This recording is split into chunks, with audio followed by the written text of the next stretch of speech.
what does Silicon Valley look like? What does San Francisco look like in 99, in 2000? Is it crazy parties? Is it everyone was in a bubble, or is it we're just going in the boom, we're all going to be rich? Like, what's the sentiment? Like, put I me mean, there. I don't have a reference for San Francisco before this because I literally arrived in the middle of this. I mean, I had spent some time up there in college, but um, OpenTable was, we were right in the Mission District. We were like 17th and Mission.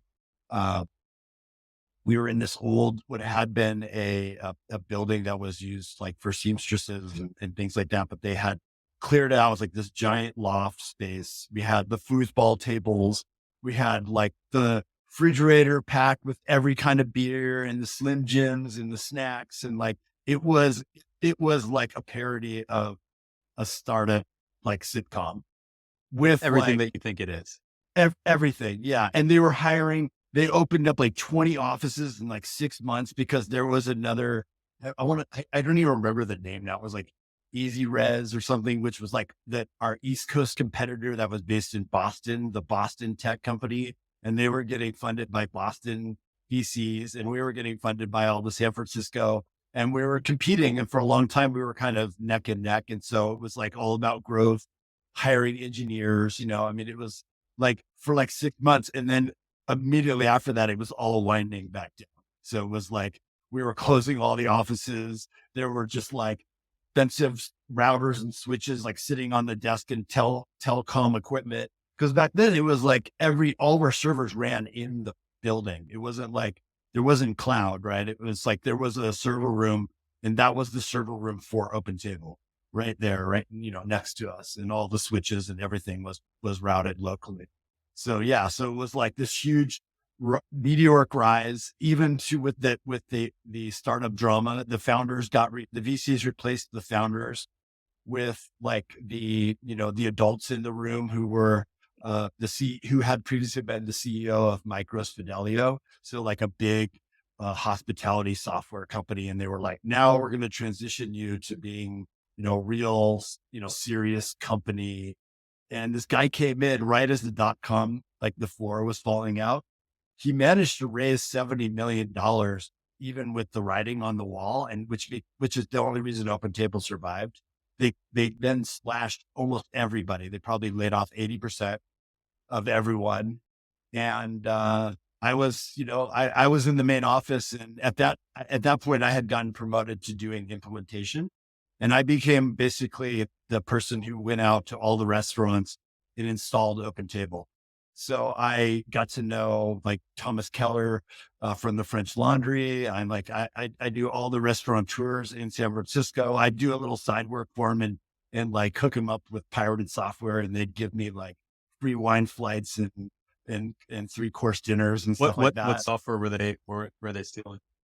Oh, like all the Microsoft, like all the Microsoft stuff. And yeah, just anything they wanted, like anything they were, for like Outlook and stuff like that. Cause at the time it was like all that stuff you had to buy, right? There was like, if you wanted to write email, you had to buy something, or have the serial numbers for the software. And what was the sentiment with like friends and just the city in general? Was it, oh, we're all doomed and software is dead or the internet's dead? I mean, so meteoric rise, everyone's, Yeah. got to Yeah. outspend our competition, got to outraise our competition, go, go, go, go, go. Oh shit, the world's ending. Like, describe the mood of the city, of the friends, of people, like, were people losing their jobs left and right? And People were losing their jobs left and right. They the sort of the pastime for the open table employees and probably most of the startup employees at the time was reading Fucked Company. Have you ever heard of Fucked Company? It was this no, popular website put on by this guy Pud.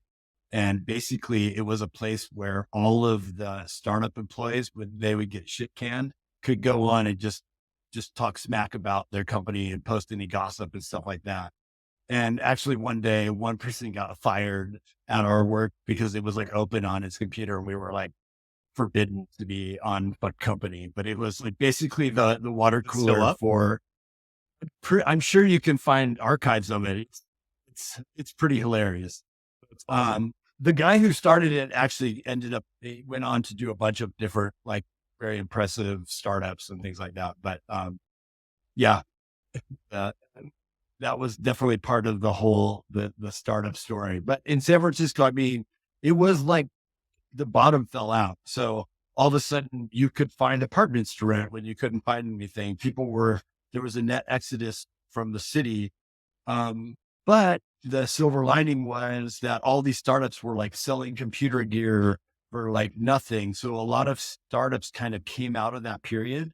Like a lot of engineers were sent home and they like basically got to work and built things. And so really within like 3 or 4 years after that, you already had this resurgence. And I would say to me, I stayed at OpenTable for a couple more years. So I was sort of secure in that time. But one of the engineers from OpenTable, who was the first engineer, left, and he started working for a restaurant group in San Francisco, building a full point of sale system with a reservation system. And uh, when they finally launched that, I was the installation person who went out to get their OpenTable unit. And he walked me upstairs and he showed me what he was working on. And I went and became their second employee. It was called Smart Restaurant Solutions. So I helped starting that. We were moderately successful. We were kind of banking on that OpenTable would go out of business, and then we'd be there to really like clean up, which didn't happen. But we had like a okay exit. We were bought by a private equity fund out of Las Vegas.